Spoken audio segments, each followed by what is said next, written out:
दोस्तों, क्या कमर और सर को सीधा रखकर बैठना और आँख और मुंह को बंद कर लेना इसी को ध्यान कहते हैं? नहीं, ध्यान के बारे में बहुत गहराई से हम लोग महात्मा बुद्ध की इस कहानी से समझेंगे। इससे पहले कि आप इस कहानी में खो जाओ, इस चैनल को सब्सक्राइब करना ना भूलें।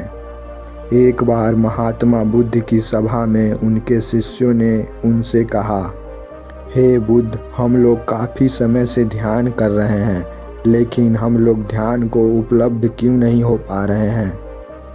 वे कहते हैं, हे बुद्ध, मुझे ध्यान में जरा भी मन नहीं लगता। मेरा मन ध्यान में इतना भटकता है, इतने गंदे गंदे विचार आते हैं कि मैं कुछ कह नहीं सकता। बुद्ध अपने शिष्यों से कहते हैं, अगर कोई वस्तु तुम्हें संसार की चाहिए तो तुम उसके लिए कितनी परिश्रम करते हो?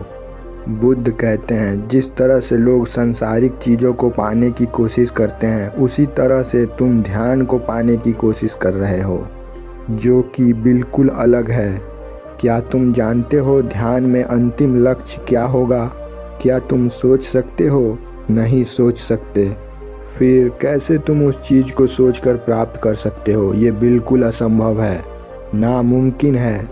इसे करने का तरीका है, निराश मत हो, परम धैर्यवान बनो। लेकिन तुम यही नहीं कर रहे, तुम में तो धैर्य है ही नहीं।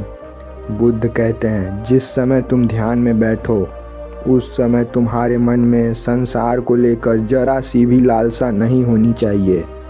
जिस तरह से धागे में अगर गांठ लगी हो तो वो सुई के छिद्र में प्रवेश नहीं कर सकता, उसी तरह से मन में अगर कोई भी इच्छा हो तो तुम ध्यान को उपलब्ध नहीं हो सकते।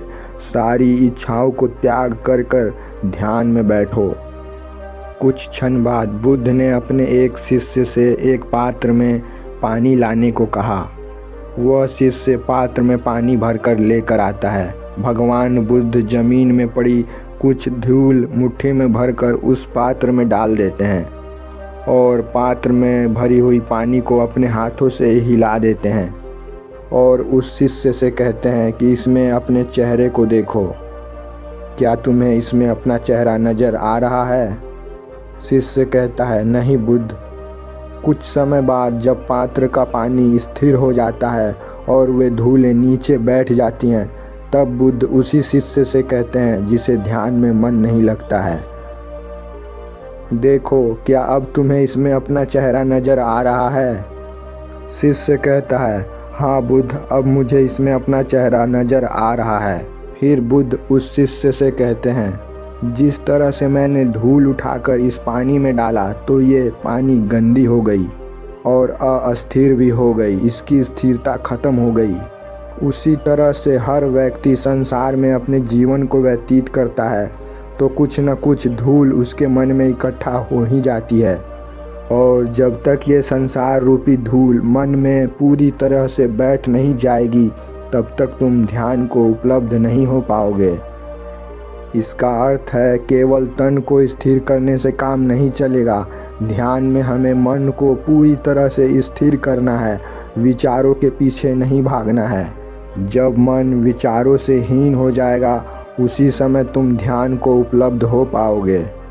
अगर आपको ये कहानी ज्ञानवर्धक लगी तो इसे अपने मित्रों, सगे संबंधियों में ज़रूर शेयर करें।